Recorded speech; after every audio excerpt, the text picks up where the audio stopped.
The Blue Man Entity. Hello, all. I'm about to share with you my experience. I don't know what this would be called, but as a kid, I always called it the Blue Man. I could never find out any lore about it, and if anyone has any info based on my experience, please share it with me. So, I've been able to see strange things since I could remember.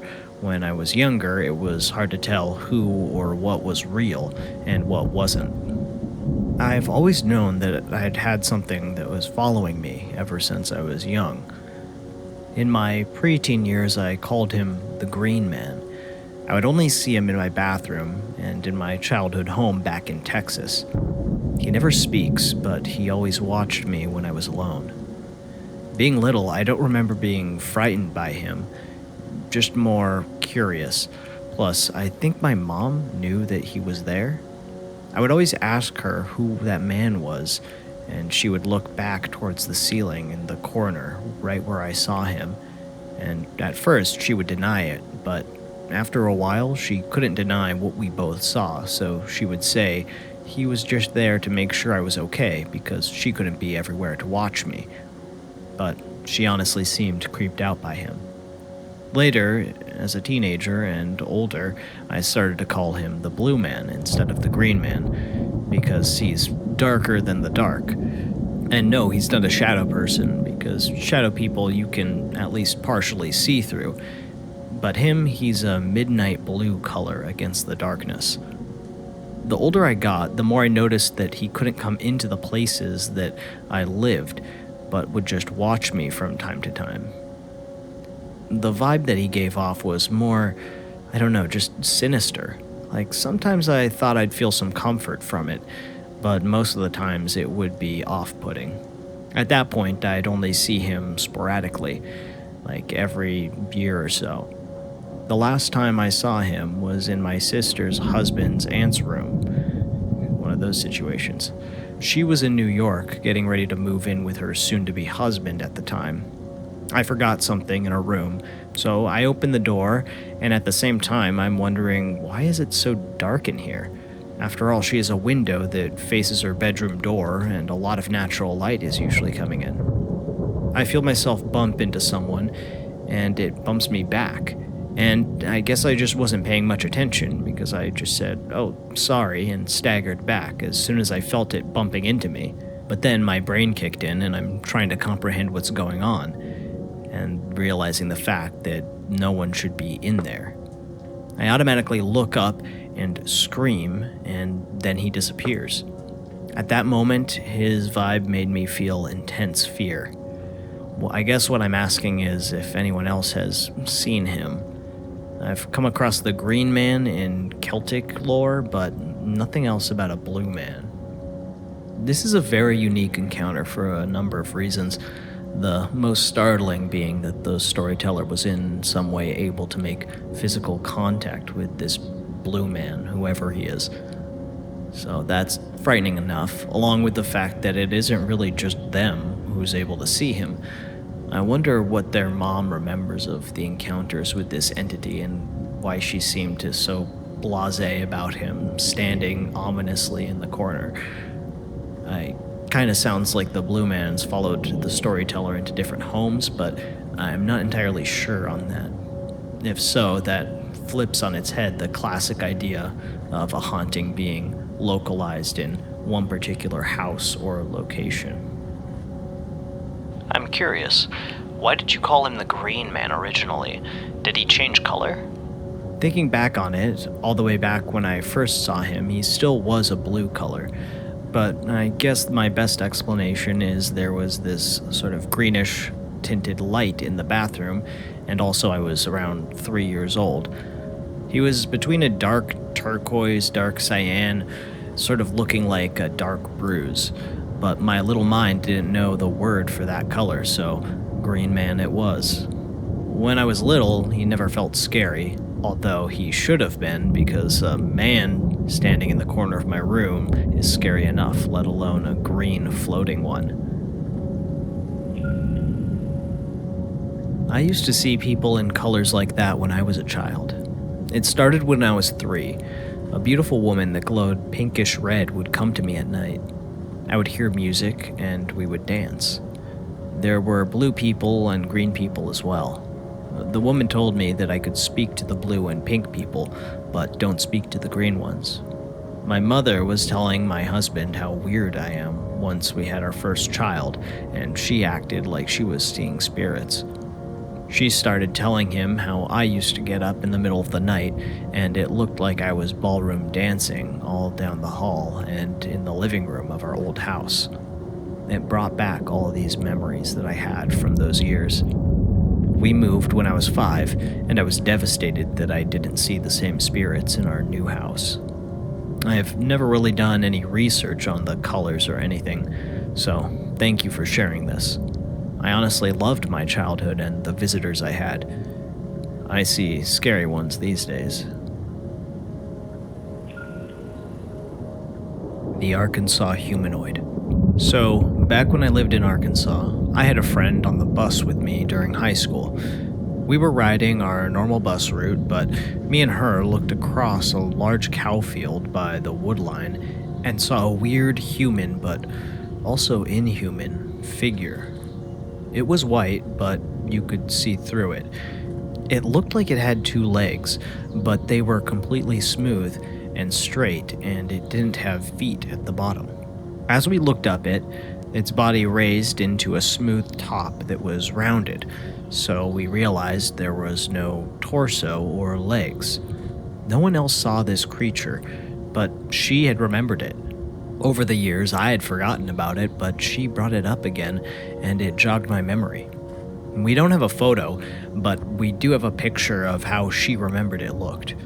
We lived in Arkansas, in a small town, so has anyone else ever seen or heard of something like this? Oh, and probably an important detail, I forgot to mention, it also floated. There's an interesting aspect of independent discovery with this story. The so-called Fresno Nightcrawler is a known cryptid that the storyteller apparently never knew of before seeing an almost identical creature, which could be supporting evidence to this being more than just an urban legend. I was just listening to a podcast about the Fresno Nightcrawler, and it sounds somewhat similar. My god, this looks like just what we saw. I hadn't seen these crawlers until now, but it looks identical. I'd love to see the picture if you still have it. Yeah, my friend sent me the photo of her drawing, so I'll send it over. My daughter's bedroom is haunted. I can't think of anywhere else to put this without seeming crazy. I live in a 2-bedroom apartment. Our complex isn't super old or built anywhere unnatural. I've lived here for 2 years. Up until recently, the second bathroom has been the gaming room. My daughter recently turned 2, and I decided that I wanted her to have her own room. After moving her into the room, everything was fine at first. It started with the baby monitor breaking. The audio cut out, but it still had video. Suddenly, my daughter would wake up in the middle of the night crying, and it was a big struggle to calm her down. While these episodes would happen, she would grab at her hair, repeating, "Stop it." I didn't see anything on the baby monitor and figured her hair maybe just got caught on the mesh of her bed. Around this time, my ex and I broke up, and that's when things got weird. Her baby monitor had voices screaming, coming out from it in the middle of the night, and it would always wake her up. She was terrified of the baby monitor. Because of this, she was terrified of the baby monitor, so I had to get rid of it. Honestly, I can't blame her because it's definitely very scary. After that, it was a struggle to get her to sleep in her room. We started only using her room for toy storage and nap time. During this time, my daughter started talking to people who weren't there. She was saying hi and laughing in the hallway daily. A few weeks after the monitor incident, her TV made the severe weather warning noise out of the blue, and it didn't stop until it was unplugged. At this point, I called in all the people I knew who could sense the paranormal. I talked to two separate girls that identify as witches. One told me that the bedroom had a negative energy and sage should fix it. I bought a sage stick and she came over and said some things and saged the room. I tried having my daughter sleep in the room again, but it didn't go well. Every night she would wake up, throwing up, crying, holding her hair, repeating, "Stop it." This is when I called the second girl I know. The second girl said she could feel something bigger. She said due to the fact that it seemed to be attracted to my daughter, I should do a protection spell for my daughter and sage the room again with a different sage. She didn't buy organic. I had her come over and we did both of these things. Then I decided that on the upcoming weekend, I would try having my daughter sleep in the room again.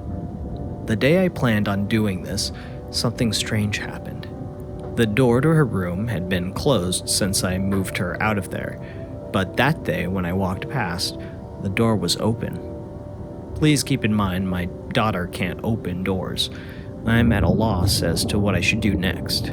We don't have the money to move, and the problem seems to be contained in that room. Do I just give up completely and move my daughter into my room and keep that one closed off? Any ideas on what could be causing this problem?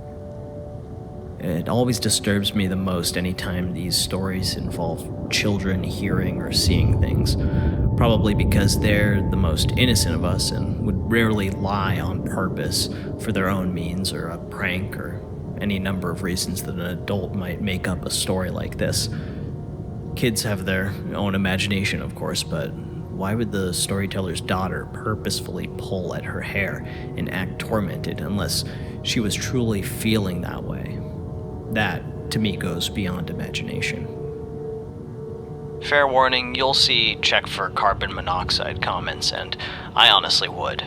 Baby monitors are very easily tampered with, as well as depending on the frequency they're using. Storm alerts may sort of jam the signal and overwhelm a shitty baby monitor if it isn't based on an internet connection.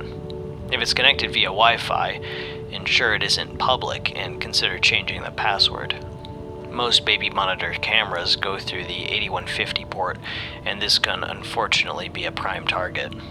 If you can afford the data and have a capable device, try setting up a hotspot for it and test for similar results. Thanks. We had new carbon monoxide detectors put in about 6 months ago. The baby monitor is definitely a cheap Wi-Fi model, so I did take that into consideration. Her TV, on the other hand, is actually so old it doesn't connect to Wi-Fi and has a built-in DVD player. We also don't have cable, so I can't think of any reason for it to have made that noise. So to ease your mind on the TV issue, that storm warning sound, while yes, used for storm warnings, it's also a pretty common sound for when speakers start breaking down or the computer inside the TV has trouble with the speaker. My PS3, when playing certain games, will sometimes stop playing audio and make that noise. I also just work in maintenance. Old TVs freeze up and speakers start making that sound all the time. It's possible that it's not at all connected to everything else. You should switch rooms with her and see what happens. I never thought about that. I might try sleeping in there tonight and see what happens. I'm not gonna lie though, I'm definitely afraid of this room now. This was Dante Calvino. Let me know what you thought of the format for these stories, or if you have one of your own to tell. If you enjoyed this video, subscribe for more mystery every week.